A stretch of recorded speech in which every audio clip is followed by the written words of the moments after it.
Can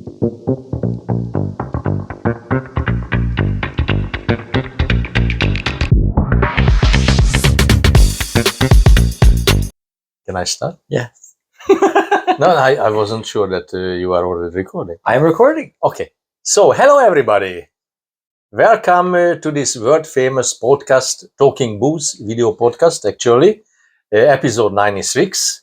And it's my great pleasure to be here and part of this 96th episode of Two Guys Talking Booze, when I need to introduce my great friend, who is actually the boss, who is the head of the Two Guys Talking Booze. And you are familiar with this great guy, although I need to introduce him again, maybe? Ricardo Rincon, yeah. So, guys, first of all, it's Dr. Gabor Halmos from the University of Debrecen. You may recognize him from episode 10 and episode 53. Both times he was here talking about, first of all, was a tokai wine in episode 10. And then the episode 53 was a very exotic palinka. World famous Hungarian brandy that was introduced by me, by us. Is it a brandy? It's a palinka. It's a palinka. It's a strong spirit. It's its own thing, yeah. It's very much Hungarian, yeah. Absolutely. Because we did our first brandy, episode 93. Our first, we did an Albanian one with John.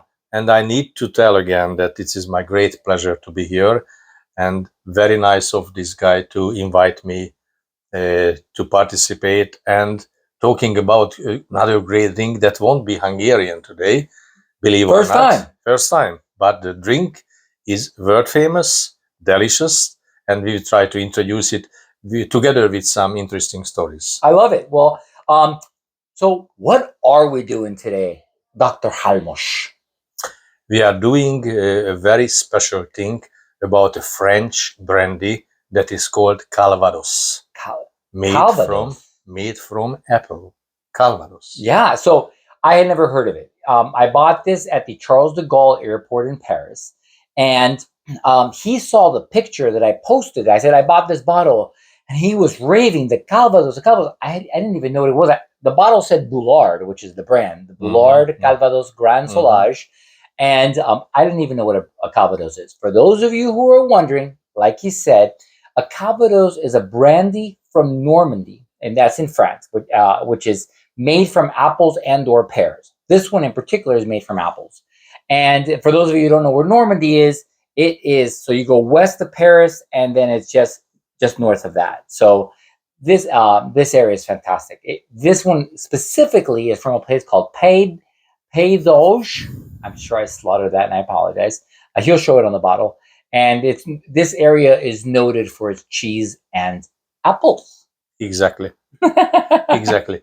And since I have a chance to talk some interesting stories about it, that is related to my very happy moment when I saw this picture on Ricardo's Instagram page, that Calvados is not just one of my favorite drinks, but really has some kind of connections with me back in my younger age, much younger than now.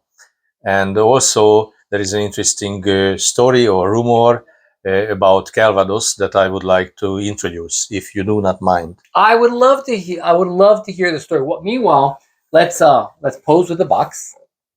Can you look at the camera? Absolutely. I just take a look, because this is really a great brand. I'm familiar with it. I recognized immediately this yellow box when I saw it. Yeah, absolutely. So tell me your story. I'm holding this book not because that belongs to the Calvados story, just I'm advertising previous episodes about Hungary. That's Boulard, yeah. Very nice. Beautiful. Very nice. Can we pose? This will be, I'll do a screenshot. Excellent. Great. So tell us the story of your Calvados experience. Yes. So as I mentioned, when I was about 13, 14 years old. Oh, wow. And I was reading a book at that time from Eric Marie Remarque, who was born in Germany. Actually, at that time, he was for a while German citizen. By the way, he became U.S. citizen later on. Then he died in Switzerland in 1970. So he's a world famous writer. And I was, you might know him or some of his work, like his landmark novel, All Quiet on the Western Front. Of course. There are great movies about from that book and so on and so on. But at that time, I was reading another book, Arc de Triomphe or Arc de Triomphe, that is also another bestseller. This is a book about, based on my memory. I recommend to read it, by the way, for anybody. But this was about a Jewish medical doctor who lived in Paris during the Second World War. So anyway, the book is about history, about a family, about some intellectual things. I recommend to read it.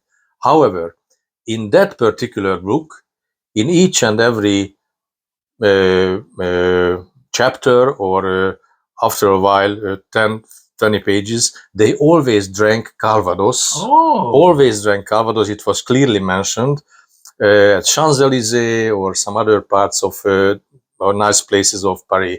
And I was so curious about this drink because Eric Marie Remarque, that means the writer, was telling nice details, and you feel that you are part of that book. You are sitting on Champs-Élysées drinking that Calvados. Fantastic. And I was telling this story to one of my father's best friend, and he knew the book, and he wanted to introduce me this drink. I was, as I mentioned, 13 or 14. So he invited me to a Hungarian bar, let's say, considering at that age it was not completely legal. So he ordered Calvados for himself, then on a tricky way for me as well. And we got in a special glass like this, 2 glasses of Calvados, and inside the liquid there was a small mini apple floating in that glass, and I was happy to taste first in my life Calvados at age 13 or 14. Of course, I'll fall in love with that, not just because of the story behind of it, because of the taste and because of this quality. And one Calvados followed another Calvados. Then when I got home, my mom became furious, since she smelled and sensed that I was drinking something alcoholic. Well, you're 13. Yeah, and my father's great friend got a nasty telephone call from my mother to explain what not to do with me anymore in the future at that age. Doesn't matter, it's Calvados or something else. So that was my first connection with Calvados. First the book, then this tasting at age 13, 14 in a Hungarian bar as a small child. Well, there is no person better qualified to talk about Calvados on this show than Dr. Gabor Halmos. So thank you. I appreciate that. Then after we are talking about some other details about this drink, you will tell lots of things about it. I hope, because you need to introduce other facts and details about the drink. I will tell another interesting story that somehow belongs to Calvados and the United States as well. Oh, I love it. Although this is a French brandy. It is. So let's taste it. The Boulard Grand Solage is a Calvados of exceptional quality. It's produced in the Normandy region of France, as we mentioned, which is known for its rich tradition in apple distillation. It was crafted by the Boulard Distillery, founded in 1825. And so we're excited about this. It's an ideal as a digestif after a meal, but can also be an excellent ingredient in innovative cocktails where its depth can be used to add a touch of class and complexity. So, first of all, let's look at the color. This is a bright coppery gold. Look at that. That's beautiful. It is definitely a gold. To the nose, ooh, you can immediately smell apple. Oh my gosh! No question about it. No, it's great. It's prominent apple, characteristic of the Pays d'Auge territory. It's also, if you notice, it's balanced, but there's also notes of vanilla, which is, John and I's thing. I'm sorry to say, the only thing that is missing comparing with the very first tasting, that the little miniature apple, miniature apple that was floating in that How glass. is it even possible? They still produce that special apple. A few years ago, we saw it on a farmer's market in Italy, and we purchased immediately like a kilogram, like 2 pounds of it. A little bit. It's a small apple, and the real apple, if you cut it in half, you can see it's like a miniature apple. Incredible. And the taste is like apple, just the size is teeny tiny like that, like a lychee or something like that. That means the size. Well, so let's taste it. Let's taste it. What do we do? Cheers or Cheers. Bon Egészségedre. Egészségedre. I didn't say a word in Hungarian, however, it's not late to say that. It's not. Nagyon nagy megtiszteltetés, hogy Ricardo barátommal itt ülhetek a Two Guys Talking Booze videó podcastnak egy újabb epizódján. Nekem most már a harmadik alkalom, hogy meghívást kaptam erre, és most nem magyar italokról beszélgetünk, mint ahogy korábban palinka és tokaji, hanem most egy francia italról, Calvadosról, amit én nagyon-nagyon szeretek, és itt érdekes történeteket mondtam erről. Na, going back to English, switching to English after this Hungarian text. First of all, I understood all of that. Yeah, just so you know. That means he's a great guy. He's one of my best friends in the world, who was so nice to invite me for this special Talking Booze episode. I met you in 2006. 2006. June 2006, actually. So 19 years. 19 years. So we need to celebrate next year another. I love it. Anniversary. Cheers, let's cheers and taste it. I hope you will love it. Oh, wow. Mm. Wow.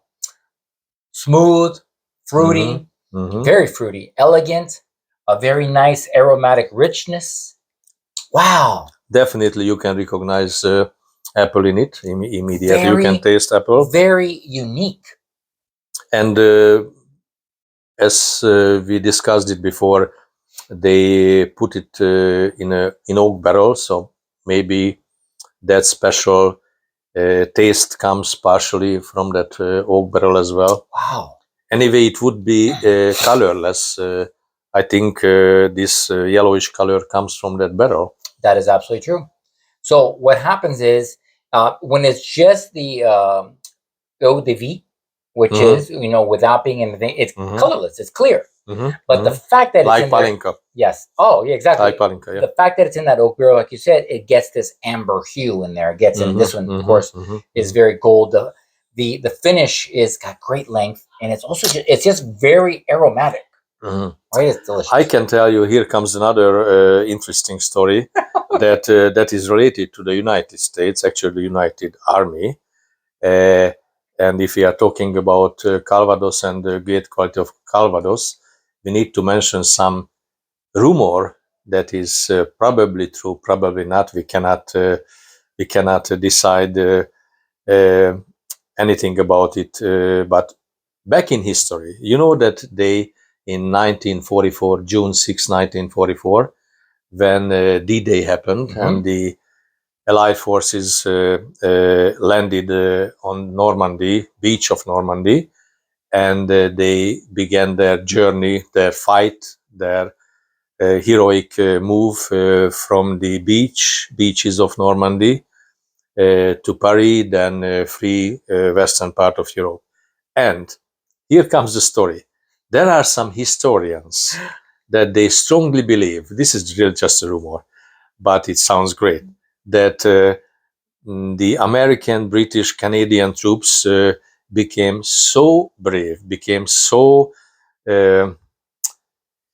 determined to go ahead and fight brutally. It was a very heroic, very first few days after the landing, because that happened in Normandy. And they found each and every country house, small cottage, whatever was there, a barrel or dozens of hundreds of bottles of Calvados over there, and naturally they drank it. No problem with that. They did the right thing, and that gave them extra courage. liquid courage, and they became even braver than before to fight against the Nazi army over there. There are also some rumors about it, and that's not a rumor, that's a clear fact that the Russian soldiers, before a very bloody battle, got plenty of vodka to drink and fight in that particular battle, because the force that came from vodka. So maybe the British, American, it makes sense. And Canadian troops over there had plenty of Calvados, that they fall in love with them, or fall in love with it over there in Normandy, and they were able to fight without any hesitation, to go forward and kill all that enemies and get the land because of the power of Calvados. Guys, you only learn this on this podcast, the two guys talking history. Have you ever seen that? There's also a show called Drunk History, where the guy is drunk and he's telling all this stuff. It's such a good stuff. It's really brilliant. And as you are, Dr. Thank you very much. Halmos, my good friend. You are the best one. I am just participating. It's my pleasure, great pleasure to be here and he has talking about such drinks. He spent 19 years, actually maybe not the first year, 18 years inviting me to Hungary, and we are finally going to go in 2027. Well, we're going to go, wife and that, we're discussing it at dinner today with him. We are going to Hungary, and I don't know if the podcast will still exist, but maybe should exist. We should no question about it. If it exists, we will do a remote video from there. Exactly. That would be the first international. That would be hilarious. Yeah, that'd be great. But anyway, to my lovely audience, thank you for joining. Oh wait, first of all, where can you get this? Ooh, I almost forgot. And how much does it cost? And so, yeah. I paid 40 euros for this in the airport in Paris, in duty free. But licorea.com has it for $31. Winesearcher.com has it for $47.99. And bottleofitaly.com has it for $52.41. You know, the Italians have to raise the price on the French stuff. But anyway, thank you for joining us for episode 96 of the Two Guys Talking Booze video podcast, where we, Ricardo and Dr. Gabor Halmos, shared a Boulard Calvados Grand Solage brandy. Cheers. Cheers. Don't forget to follow this Talking Booze video. Clicky. Yes. Subscribey. It's really amazing. So you can hear very, very nice and interesting things about different kind of drinks that they introduce, and you will love it. You will love it. Thank you. You're the best. Take care, guys. See you. Bye-bye. I finished mine. Woo. That's strong.